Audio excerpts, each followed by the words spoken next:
नमस्कार दोस्तों, आप लोग को स्वागत है हमारे चैनल पे। तो आज की इस वीडियो में बात करेंगे आप लोग का Bihar board class 10th 2026 board examination, जिसमें आप लोग का हिस्ट्री का जो है इसमें इस वीडियो में आप लोग का जो है चैप्टर नंबर 1 यूरोप में राष्ट्रवाद, इससे रिलेटेड आप लोग का जो है ऑब्जेक्टिव करवाने वाले हैं, जो आप लोग को एग्जामिनेशन में इंपॉर्टेंट हो सकते हैं। तो जैसा कि आप लोग यहाँ देख सकते हैं, चलिए सबसे पहला जो सवाल आप लोग का है हिस्ट्री से, जिसमें आप लोग दिया गया है इटली तथा जर्मनी। इटली तथा जर्मनी वर्तमान में किस महादेश के अंतर्गत आते हैं? इटली तथा जर्मनी जो है वर्तमान में अभी किस महादेश के अंतर्गत आते हैं? पहला जो ऑप्शन दिया गया है उत्तरी अमेरिका, दूसरा ऑप्शन दिया गया है दक्षिणी अमेरिका, तीसरा ऑप्शन दिया गया यूरोप या फिर पश्चिमी एशिया। इसका सही उत्तर हो जाएगा, इसका सही उत्तर होगा ऑप्शन नंबर सी, यूरोप। अगला प्रश्न दिया गया है फ्रांस। अगला प्रश्न दिया गया है फ्रांस में किस शासन वंश की पुनः स्थापना वियना कांग्रेस द्वारा की गई थी? वियना कांग्रेस द्वारा किया गया था। वियना कांग्रेस द्वारा किया गया था। पहला ऑप्शन है हैप्सबर्ग, दूसरा ऑप्शन है आर्लिया वंश, तीसरा ऑप्शन है बुर्बो वंश और चौथा ऑप्शन है जार शाही वंश। इसका सही उत्तर हो जाएगा ऑप्शन नंबर सी, बुर्बो वंश के द्वारा जो है स्थापना किया गया था। इसके बाद अगले प्रश्न की बात करें तो अगला जो प्रश्न है यहाँ पर दिया गया है कि मेजनी का जो संबंध है वो किस संगठन से था? मेजनी का जो संबंध था वो किस संगठन से था? पहला ऑप्शन दिया गया है लाल सेना से, पहला ऑप्शन दिया गया है लाल सेना से, दूसरा ऑप्शन दिया गया कार्बोनरी से, तीसरा ऑप्शन दिया गया फिलिक हेटारिया से या फिर डायट से। इसका सही उत्तर हो जाएगा ऑप्शन नंबर बी, कार्बोनरी से। अगला प्रश्न है 4 नंबर में, इटली एवं जर्मनी के एकीकरण के विरुद्ध निम्न में से कौन था? इटली और जर्मनी के एकीकरण के विरुद्ध में निम्नलिखित में से कौन था? पहला दिया गया है इंग्लैंड, दूसरा रूस या फिर ऑस्ट्रिया या फिर प्रसा। तो जो इसके एकीकरण में जो सबसे बड़ा जो यहाँ पे विरुद्ध में था, ऑस्ट्रिया था। ऑप्शन नंबर सी इसका सही उत्तर है। अगला प्रश्न है 5 नंबर में, काउंट काबूर जो है काउंट काबूर को विक्टर विक्टर इमैनुअल ने किस पद पर नियुक्त किया था? विक्टर इमैनुअल ने किस पद पर नियुक्त किया था? पहला ऑप्शन है सेनापति के, दूसरा ऑप्शन है फ्रांस में राजदूत में, प्रधानमंत्री के पद पे या फिर गृह मंत्री के। इसका सही उत्तर हो जाएगा ऑप्शन नंबर सी, प्रधानमंत्री के पद पे नियुक्त किया था। अगला प्रश्न है गैरीवाल्डी पेशे से क्या था? गैरीवाल्डी पेशे से क्या था? पहला ऑप्शन दिया गया है सिपाही, दूसरा ऑप्शन दिया गया है किसान, तीसरा ऑप्शन दिया गया जमींदार और चौथा ऑप्शन दिया गया नाविक। इसका सही उत्तर हो जाएगा गैरीवाल्डी जो था पेशे से नाविक था। अगला प्रश्न है जर्मन राइन जर्मन राइन राज्य का निर्माण किसने किया था? राइन राज्य का निर्माण किसने किया था? पहला दिया गया लुई 18वां, Napoleon Bonaparte, Napoleon second and Bismarck. इसका सही उत्तर हो जाएगा option number B, Napoleon Bonaparte ने यहाँ पे जर्मन राइन का निर्माण किया था। अगला प्रश्न है जालबेरिन अगला प्रश्न है जालबेरिन कैसी संस्था थी? जालबेरिन जो थी वो कैसी संस्था थी? पहला ऑप्शन दिया गया क्रांतिकारियों की, दूसरा ऑप्शन दिया गया व्यापारियों की और यहाँ पे तीसरा ऑप्शन दिया गया है विद्वानों की, चौथा ऑप्शन दिया गया है पादरी एवं सामंतों की। इसका सही उत्तर हो जाएगा ऑप्शन नंबर बी, व्यापारियों की यह संस्था थी। 9 नंबर प्रश्न में दिया गया रक्त एवं लहू का जो नीति था, रक्त एवं लहू की नीति का अवलंबन किसने किया था? नीति रक्त एवं लहू की नीति का अवलंबन किसने किया था? पहला दिया गया है मेजनी ने, दूसरा दिया गया है हिटलर ने या फिर बिस्मार्क ने या फिर विलियम बन ने। इसका सही उत्तर हो जाएगा ऑप्शन नंबर बी, हिटलर ने। इसका सही उत्तर हो जाएगा ऑप्शन नंबर बी, हिटलर ने। अगला प्रश्न है फ्रैंकफर्ट अगला प्रश्न है कि फ्रैंकफर्ट की संधि कब हुई? फ्रैंकफर्ट की जो संधि है वो कब हुई? 1864 ईस्वी में, 1866 में, 1870 में या फिर 1871 में? इसका सही उत्तर हो जाएगा ऑप्शन नंबर डी, 1871 ईस्वी में जो है फ्रैंकफर्ट की संधि हुई थी। 1871 ईस्वी में फ्रैंकफर्ट की संधि हुई थी। ठीक है, अगला प्रश्न है नेपाल्स। नेपल्स की क्रांति कब हुई? नेपल्स की क्रांति कब हुई थी? पहला ऑप्शन 1820 ईस्वी में, 1821 में हुई थी, या फिर 22 या फिर 23। तो इसका सही उत्तर होगा ऑप्शन नंबर बी, 1821 ईस्वी में नेपल्स की क्रांति हुई थी। अगला प्रश्न है चार्टिस्ट आंदोलन कहाँ हुआ था? चार्टिस्ट आंदोलन जो है कहाँ हुआ था? पहला ऑप्शन है फ्रांस, ऑस्ट्रिया, हंगरी या फिर इंग्लैंड। इसका सही उत्तर हो जाएगा जो चार्टिस्ट आंदोलन था वो हुआ था इंग्लैंड में। इसका सही उत्तर हो जाएगा ऑप्शन नंबर 4, इंग्लैंड। अगला प्रश्न है यूनान को एक स्वतंत्र राष्ट्र घोषित किया गया था। यूनान को एक स्वतंत्र राष्ट्र घोषित किया गया था किस ईस्वी में? पहला ऑप्शन दिया गया 1835 में, 1832 में, 1842 में या फिर 1830 में। इसका सही उत्तर हो जाएगा ऑप्शन नंबर बी, 1832 ईस्वी में। 14 नंबर प्रश्न में दिया गया कार्बोनरी संगठन किस वर्ष हुआ? कार्बोनरी संगठन जो है किस वर्ष हुआ? 1832 में, 1815 में, 1810 में, 1831 में। इसका सही उत्तर हो जाएगा ऑप्शन नंबर सी, 1810 में। अगला प्रश्न दिया गया है कि एड्रियानोपुल एड्रिया एड्रियानोपुल की संधि कब हुई? एड्रियानोपुल की संधि कब हुई? 1828, 1829, 1830 या फिर 31। इसका सही उत्तर हो जाएगा ऑप्शन नंबर बी, 1829 ईस्वी में एड्रियानोपुल की संधि हुई थी। अगला प्रश्न है एड्रियानोपुल की संधि एड्रियानोपुल एड्रियानोपुल की संधि किन दो देशों के बीच हुआ था?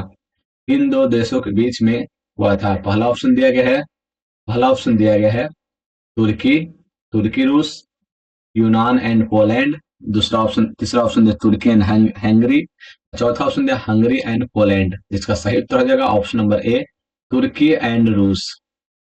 अगला प्रश्न है कि सेडॉन सेडॉन का युद्ध किन के बीच हुआ था? सेडॉन सेडॉन का युद्ध जो है किनके बीच हुआ? पहला ऑप्शन है प्रसा और ब्रिटेन, ब्रिटेन और फ्रांस, फ्रांस और प्रसा, प्रसा और रूस। इसका सही उत्तर हो जाएगा ऑप्शन नंबर सी, फ्रांस और प्रसा के बीच में। अगला प्रश्न है पोलैंड के विद्रोह पोलैंड के विद्रोह को किसने कुचल दिया? पोलैंड के विद्रोह को किसने कुचल दिया? रूस ने, ब्रिटेन ने, ऑस्ट्रिया ने, फ्रांस ने। इसका सही उत्तर हो जाएगा ऑप्शन नंबर ए, रूस ने। अगला प्रश्न है कि सन 1870 में फ्रांस और प्रसा के बीच युद्ध हुआ था। 1870 में फ्रांस और प्रसा के बीच युद्ध हुआ था, वो कहाँ हुआ था?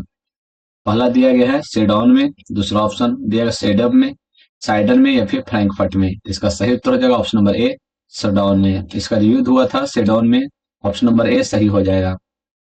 अगला प्रश्न है कि यूरोप वासियों के लिए किस देश का जो साहित्य है एवं ज्ञान विज्ञान प्रेरणा स्रोत रहा है? पहला ऑप्शन दिया गया जर्मनी, दूसरा ऑप्शन दिया गया यूनान, तीसरा ऑप्शन दिया गया तुर्की और चौथा ऑप्शन दिया गया इंग्लैंड। इसका सही उत्तर हो जाएगा ऑप्शन नंबर बी, यूनान। अगला प्रश्न दिया गया है युवा युवा इटली संस्था का विकास किया मेजनी ने, काउंट काबूर ने, गैरिबाल्डी ने, बिस्मार्क ने। इसका सही उत्तर हो जाएगा ऑप्शन नंबर ए, मेजनी ने।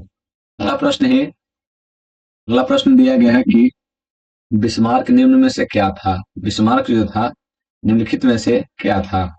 कवि था, नाटककार था, संगीतज्ञ था या कूटनीतिज्ञ था?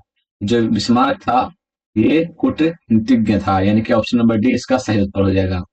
अगला प्रश्न दिया गया 24 नंबर में सार्डिनिया और पिडमाउंट का शासक कौन था? सार्डिनिया और पिडमाउंट का जो शासक था वो कौन था?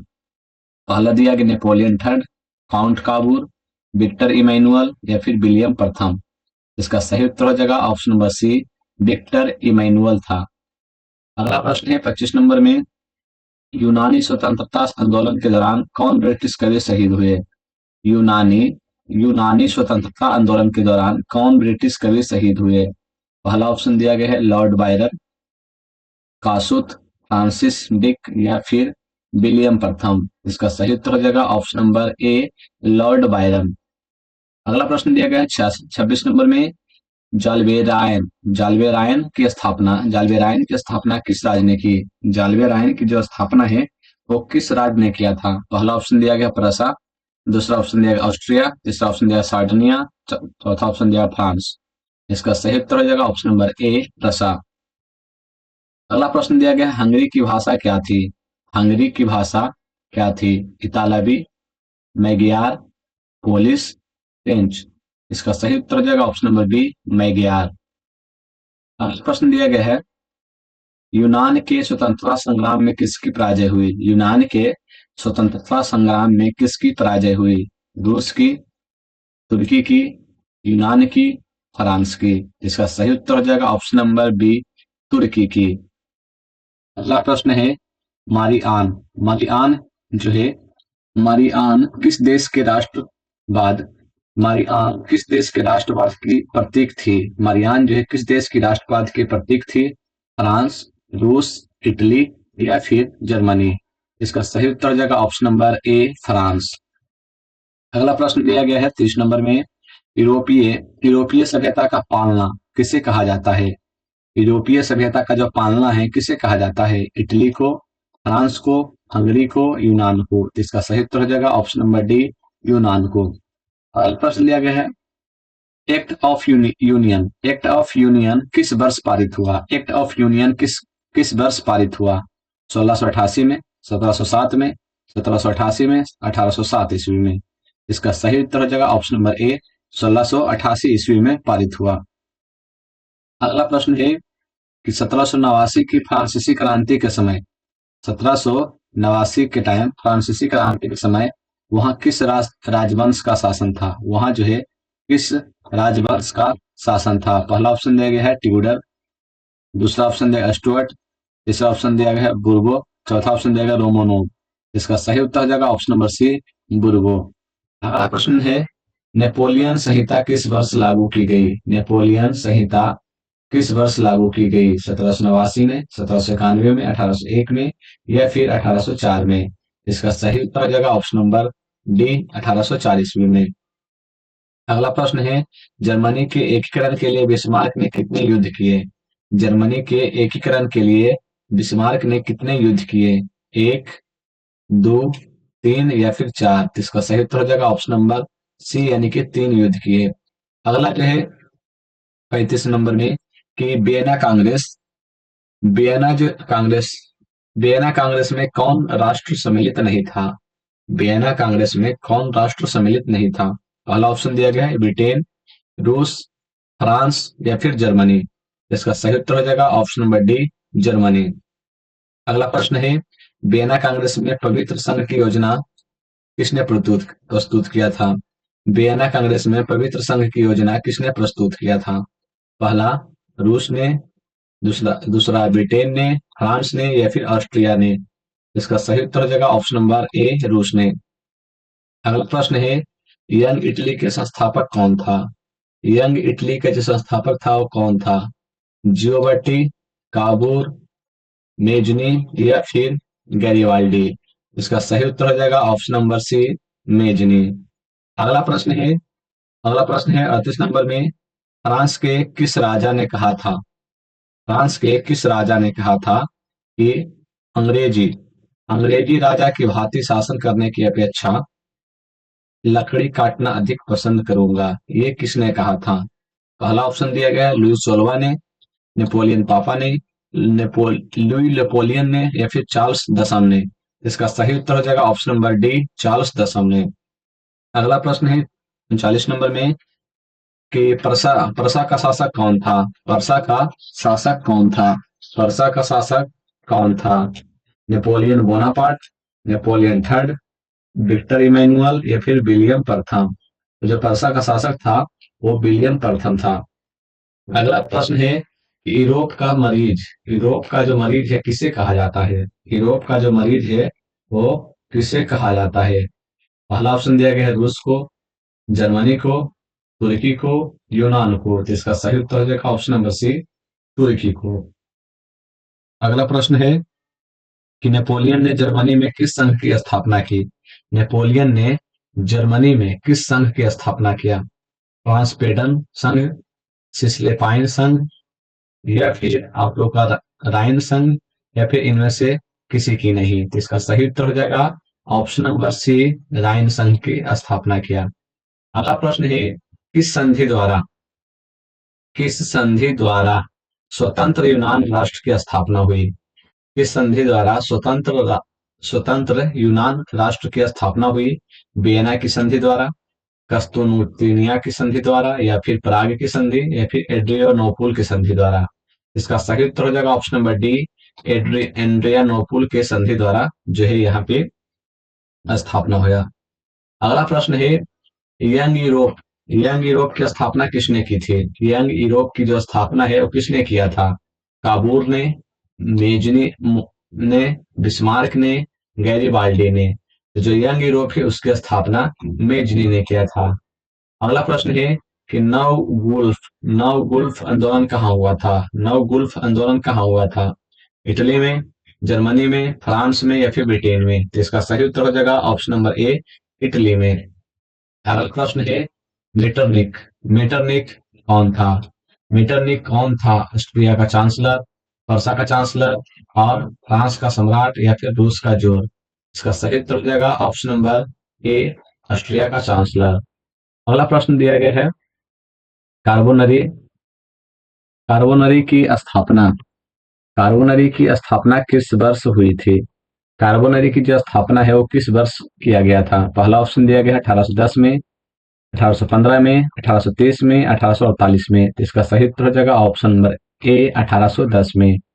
अगला प्रश्न है, 1830 की क्रांति 1830 की क्रांति के बाद फ्रांस में किस प्रकार 1830 की क्रांति के बाद फ्रांस में किस प्रकार का शासन स्थापित हुआ? पहला ऑप्शन दिया गया निरंकुश राजतंत्र, संघीय शासन व्यवस्था, गणराज, या फिर संवैधानिक राजतंत्र? इसका सही उत्तर हो जाएगा ऑप्शन नंबर ए, निरंकुश राजतंत्र का। अगला प्रश्न है कि लाल कुर्ती नामक संस्था का गठन किसने किया था? लाल कुर्ती नामक संस्था का गठन किसने किया था? बिस्मार्क ने, काबूर ने, मेजनी ने, गैरीबाल्डी ने? इसका सही उत्तर हो जाएगा ऑप्शन नंबर डी, गैरीबाल्डी। अगला प्रश्न है अगला प्रश्न यह है कि राष्ट्रवाद की अवधारणा का जन्म किस घटना से माना जाता है? राष्ट्रवाद की अवधारणा का जो जन्म है किस घटना से माना जाता है? पहला ऑप्शन दिया पुनर्जागरण, धर्म सुधार आंदोलन, या फिर गौरवपूर्ण क्रांति, फ्रांस की क्रांति? तो इसका सही उत्तर हो जाएगा ऑप्शन नंबर ए, पुनर्जागरण। अगला प्रश्न दिया गया है 50 नंबर में कि रक्त और लौह की नीति किसने अपनाई थी? रक्त एवं लौह की जो नीति है किसने अपनाई थी? पहला बिस्मार्क ने, हेड्रिक विलियम चतुर्थ ने, विलियम प्रथम ने, या फिर गैरीबाल्डी ने? तो इसका सही उत्तर हो जाएगा ऑप्शन नंबर ए, बिस्मार्क ने। अगला प्रश्न दिया गया है कि किस युद्ध के बाद जर्मनी का एकीकरण पूरा हुआ? क्रीमिया का युद्ध, सोडाओ का युद्ध, प्रसा डेनमार्क का युद्ध, सेडान का युद्ध? इसका सही उत्तर हो जाएगा ऑप्शन नंबर डी, सेडान का युद्ध। अगला प्रश्न है, किस संधि द्वारा जर्मनी का एकीकरण पूरा हुआ? किस संधि द्वारा जर्मनी का एकीकरण पूरा हुआ? डेनमार्क की संधि द्वारा, गैस्टिन की संधि द्वारा, प्राग की संधि द्वारा, फ्रैंकफर्ट की संधि द्वारा? इसका सही उत्तर हो जाएगा ऑप्शन नंबर डी, फ्रैंकफर्ट की संधि द्वारा। अगला प्रश्न है, जर्मनी जर्मनी एवं इटली के एकीकरण के समय फ्रांस का शासक कौन था? जर्मनी एवं इटली के समय फ्रांस का शासक कौन था? इसका सही उत्तर हो जाएगा, पहला ऑप्शन दिया गया है नेपोलियन बोनापार्ट, नेपोलियन थर्ड, या फिर विक्टर इमैनुअल, या फिर विलियम प्रथम? इसका सही उत्तर हो जाएगा ऑप्शन नंबर थर्ड, यानी कि नेपोलियन थर्ड जो है इसका सही उत्तर हो जाएगा। अगला प्रश्न है, तो यहाँ पर जो है इस चैप्टर से रिलेटेड इतने ही प्रश्न थे जो आप लोग के एग्जामिनेशन में इंपॉर्टेंट है, जो हमने सारे करवा दिए हैं। आगे की वीडियो में आप लोग को अगले चैप्टर का वीडियो मिल जाएगा। मिलते हैं नेक्स्ट वीडियो में। जय हिंद, जय भारत।